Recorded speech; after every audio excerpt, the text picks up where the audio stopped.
Vous éclosez d'un œuf au fond de l'océan et nagez en avant en utilisant votre longue queue qui fait presque 3 fois la taille de votre corps. Du moins, c'est ce que les scientifiques croient, car votre espèce est rare et peu étudiée. Votre première tâche est de trouver quelque chose à manger, car éventuellement, votre corps se transformera en l'une des deux choses. L'une des options mourra rapidement, et la seconde deviendra un prédateur carnivore. Vous dérivez un peu plus longtemps jusqu'à ce que quelque chose bouge devant vous.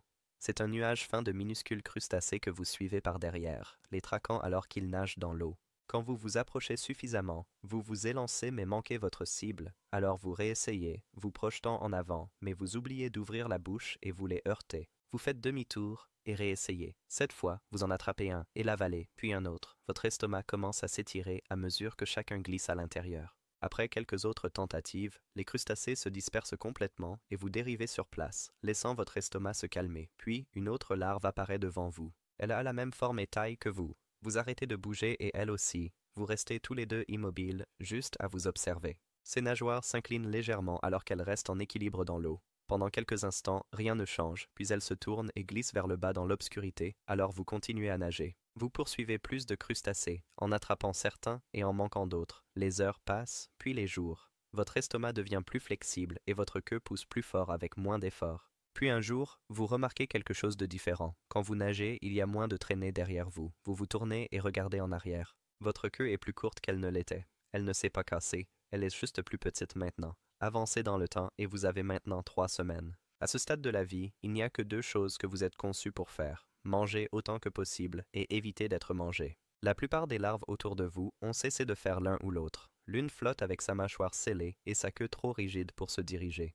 Elle dérive latéralement sans résister au courant. Derrière elle, 2 autres montrent les mêmes signes. Elles sont vivantes, mais bougent à peine. Vous n'êtes pas comme elles. Votre estomac s'étire encore pour contenir chaque repas et votre queue donne encore des coups avec force. Quelque chose en vous change, mais pas de la manière qui finit. Puis une ombre traverse l'eau au-dessus de vous. Elle se déplace rapidement. Elle est longue et argentée, peut-être un jeune poisson ruban, alors vous plongez avant qu'elle n'ait la chance de s'approcher. Derrière vous, l'une des larves dérivantes ne bouge pas, mais vous ne regardez pas en arrière. Vous ne vous souciez pas si elle se fait manger. Lorsque l'eau se calme à nouveau, vous vous installez près du bord de la couche de plancton et attendez. Une crevette traverse votre chemin et vous vous élancez, mais elle s'écarte au dernier moment. Vous vous tournez, poussez à nouveau et comblez l'écart. Juste avant de l'atteindre, une autre larve s'élève à côté de vous. Sa mâchoire ne s'ouvre pas et elle se penche sur le côté, déviant la crevette de sa trajectoire. Vous vous arrêtez juste un instant, puis vous vous élancez vers le haut et l'attrapez quand même. Votre estomac se replie autour de la viande et la nourriture reste en place. Mais les larves comme vous ne restent pas longtemps dans ces couches. Les zones plus profondes vous attendent et bientôt vous serez la seule à pouvoir survivre là-bas. Vous avez maintenant 6 semaines et votre corps a encore changé. Votre peau est devenue rouge et votre mâchoire est plus forte qu'avant. Vous n'êtes plus une larve dérivante. Vous êtes presque une femelle entièrement formée, plus lourde et plus rapide qu'avant. Vous êtes conçu pour vivre plus profondément, alors vous coulez à travers l'eau et entrez dans un champ dense de neige marine. Tout ici tombe, des coquilles brisées, des filaments de mucus, des morceaux de viande et des choses trop petites pour être nommées. Vous frappez un morceau de tissu mou dérivant à côté de vous et l'avalez avant de vérifier ce que c'était. Il se dissout instantanément dans votre estomac. Le morceau suivant semble plus dur, mais ce n'est que des déchets. Vous l'attrapez quand même et continuez. Après quelques minutes, une forme qui ressemble à de la nourriture apparaît devant. Elle bouge juste assez pour attirer votre attention, alors vous avancez et essayez de l'attraper. Mais lorsque votre mâchoire se referme, vous réalisez que ce n'est qu'un morceau de peau. Il se désintègre dans votre bouche et vous le laissez dériver à nouveau. Vous vous déplacez légèrement plus haut dans le nuage, et c'est alors que le mur de mucus s'effondre. Il atterrit sur votre visage et colle à votre mâchoire. Vous secouez la tête, essayant de vous en débarrasser, et vous vous retrouvez dans une brume où presque rien n'est visible. Puis quelque chose clignote devant, une impulsion bleue rapide, suivie d'une autre. Vous nagez en avant à travers les débris et repérez la source. Cela ressemble à un petit animal qui a été blessé. Vous vous élancez la bouche ouverte et mordez dans la lumière. Il y a une résistance douce, mais ça ne se déchire pas. La lueur est connectée à autre chose. De la brume, la forme nage en avant. C'est un jeune poisson pêcheur et il n'est pas beaucoup plus grand que vous. Sa mâchoire s'ouvre légèrement, juste assez pour vous montrer qu'il est prêt. Aucun de vous ne bouge, puis vous frappez à nouveau, cette fois en mordant net à travers l'appât qui est encore attaché à son visage. Il recule rapidement, se tordant sur place et secouant son corps sur le côté. Vous suivez et attrapez le bord de sa queue, déchirant un morceau alors qu'il s'éloigne et disparaît dans l'obscurité. Vous restez immobile, seul dans la neige qui tombe. Vous n'avez pas eu grand-chose à manger, mais quelque chose a essayé de vous effrayer et c'est parti en premier. Avancez un peu et vous avez maintenant 3 mois. Les couches supérieures de l'océan ne suffisent plus, alors vous descendez plus bas, au-delà de la zone crépusculaire et dans la zone bathypélagique. Il n'y a pas de lumière du soleil ici, et la différence entre le haut et le bas semble presque imaginaire. Vous suivez quelque chose de faible devant, un scintillement qui pulse une fois, puis disparaît. Vous nagez plus vite, poursuivant la forme alors qu'elle se courbe sous vous, mais elle s'échappe comme si elle n'avait jamais été là.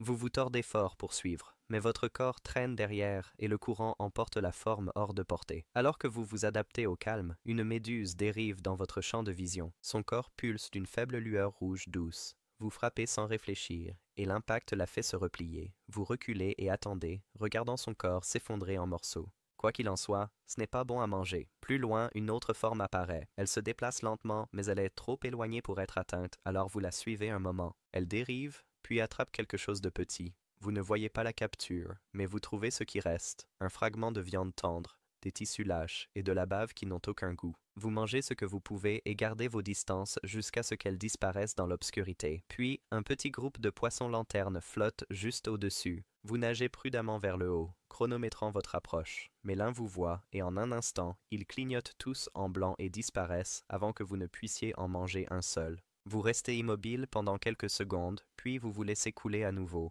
La nourriture ici disparaît trop vite, et vous n'êtes pas assez rapide pour en attraper la plupart. Pour l'instant, les restes suffisent à vous maintenir en vie, mais pas pour longtemps, car si vous voulez rester dans cette couche, vous devrez arrêter d'attendre les restes et tuer quelque chose de gros. Vous avez maintenant 4 mois, et votre corps a fini de grandir. Votre estomac s'étire sans résistance et vos mouvements sont devenus beaucoup plus précis. Alors que vous dérivez dans l'eau, vous laissez derrière vous une traînée chimique légère. Vous ne pouvez pas vraiment la contrôler, c'est juste quelque chose que votre corps fait maintenant. Au début, vous ne remarquez rien de différent, mais après quelques heures à nager à la recherche de nourriture, l'eau devant commence à paraître suspecte. Quelque chose approche. Une petite forme dérive vers vous. Elle n'est pas très rapide. Vous vous figez et maintenez votre position au cas où ce serait dangereux. Elle n'a pas la forme d'une proie, et elle n'essaie pas de s'enfuir. Elle tourne une fois autour de vous, assez près pour attaquer à tout moment, mais elle ne fait jamais contact. Puis, elle s'arrête soudainement de bouger, sans aucun son ni avertissement. Elle relâche un nuage de liquide blanc dans l'eau et commence à couler. Vous restez immobile, juste à regarder. C'était un mâle. Il y a quelques mois, il était une larve comme vous, mais son corps a suivi un chemin différent. Son estomac s'est effondré, sa mâchoire s'est soudée, et son système digestif a disparu. La seule chose qui a grandi était son foie, stockant chaque once d'énergie qu'il lui restait. Une fois que son corps a fini de changer, son nez lui a permis de détecter votre traînée à travers des couches d'eau que vous n'avez même pas encore atteintes. C'est ainsi qu'il vous a trouvé. Les mâles ne se nourrissent pas et ne se battent pas. Ils vivent juste assez longtemps pour trouver une femelle, et une fois qu'ils ont libéré ce pourquoi ils sont venus, leur corps commence à s'effondrer. Ses nageoires commencent à s'étirer alors qu'il coule plus bas, et dans 2 jours, il aura disparu. Vous relâchez vos œufs dans le nuage et vous vous détournez. Vous n'attendez pas de voir ce qui se passe. Il n'y a rien d'autre ici pour vous. Avancez dans le temps et vous avez maintenant 6 mois. Vous venez de trouver votre plus grand repas jusqu'à présent. Un gros poisson mort dérive dans l'eau avec la peau à moitié déchirée et les entrailles qui fuirent derrière lui.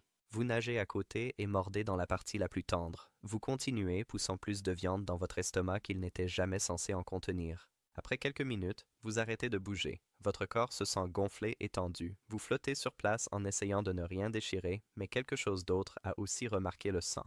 Un poisson à dents de serpent descend d'en haut. Son corps est long et couvert de cicatrices. Il n'a pas l'air confus. Il sait que vous êtes là. Vous restez immobile en espérant qu'il perde intérêt. Mais il tourne une fois, puis change d'angle et se précipite en avant. Mais juste avant qu'il ne vous atteigne, un isopode géant sort dessous la carcasse. Le poisson à dents de serpent se retourne en plein élan et attrape l'isopode à la place. Vous regardez en pensant à quel point c'est stupide, alors vous essayez quelque chose. Vous vous détournez lentement en faisant semblant de partir, puis vous revenez en arrière et ouvrez la bouche aussi grand que possible, essayant d'avaler le tout en une seule fois. Mais ça ne marche pas. Le poisson est trop gros. Il se retourne instantanément sur vous et serre sa mâchoire sur la partie supérieure de votre corps. Vous essayez de bouger, mais rien ne se passe. La pression verrouille votre colonne vertébrale en place. Vous sentez sa mâchoire se desserrer, non pas pour lâcher prise, mais pour déplacer sa prise vers votre tête, et c'est là que vous craquez. Votre corps se rétracte comme un ressort et explose en arrière d'un coup de pied complet. Vous disparaissez dans l'obscurité avant qu'il ne puisse s'ajuster. Il ne vous poursuit pas. Il se contente de retourner à l'isopode et continue de manger. Vous vous éloignez, pulsant plus lentement, sentant votre corps se rétablir. Ce n'était pas une victoire, mais ce n'était pas non plus une mort. Vous avez maintenant 7 mois et vous avez passé les dernières semaines à flotter à la limite de la zone bathypélagique. Cette couche semblait autrefois infinie, mais quelque chose a changé. Les proies ici se sont raréfiées. Chaque chasse se termine par rien, et les restes qui vous maintenaient en vie commencent à disparaître. Vous avez faim d'une manière qui ne s'arrête pas quand vous vous reposez. Un jour, vous remarquez quelque chose, des traînées faibles montant vers le haut. Vous suivez, nageant vers la chaleur pour la première fois depuis des semaines. L'eau coule plus facilement ici, vos muscles poussent sans autant de résistance. Vous ne reconnaissez pas cette couche. En nageant, vous trouvez un morceau de crevette sans ses pattes, alors vous le prenez. Puis un œil détaché, dérivant tout seul. Vous prenez ça aussi. Vous mangez tout ce que vous pouvez, puis vous arrêtez soudainement. La pression autour de vous commence à se sentir mal, alors vous faites demi-tour et poussez vers le bas avant que quelque chose ne s'étire ou ne se déchire. En retournant à la couche plus froide, votre corps se stabilise, mais quelque chose est différent maintenant. Pendant des semaines, vous avez cru que la surface ne signifiait que la mort. Maintenant, vous avez ressenti ce qu'elle peut offrir. Vous avez maintenant 1 an. Vous avez survécu plus longtemps que la plupart. Vous êtes adapté à des couches que peu d'autres atteignent. Mais aujourd'hui, vous faites une erreur. Vous suivez quelque chose vers le haut. Cela ressemble à un déchet flottant se tortillant juste assez pour sembler vivant. Vous nagez après, sans vérifier jusqu'où vous êtes monté. La pression commence à baisser et votre corps gonfle légèrement, juste assez pour déséquilibrer votre équilibre. Vous essayez de descendre, mais votre corps ne répond pas. La profondeur dont vous avez besoin a disparu et votre estomac commence à se presser vers l'extérieur. Vous dérivez vers le haut avec la peau rouge exposée à la lumière qui ne devrait jamais la toucher. À la surface, un navire de recherche collecte des échantillons de plancton. Des filets traînent à travers l'eau. Vous flottez sur le côté dans le champ de vision et un seau vous ramasse. Vous vous contractez une fois dans l'air, puis tombez dans un petit conteneur réfrigéré. Un technicien vous regarde, incertain de ce qu'il a attrapé. Vous êtes manipulé plusieurs fois, d'abord par un biologiste, puis par un chercheur dans un laboratoire privé. Vous êtes encore en vie, mais à peine. L'eau est assez froide pour vous permettre de survivre maintenant. Mais après quelques heures, vous arrêtez complètement de bouger.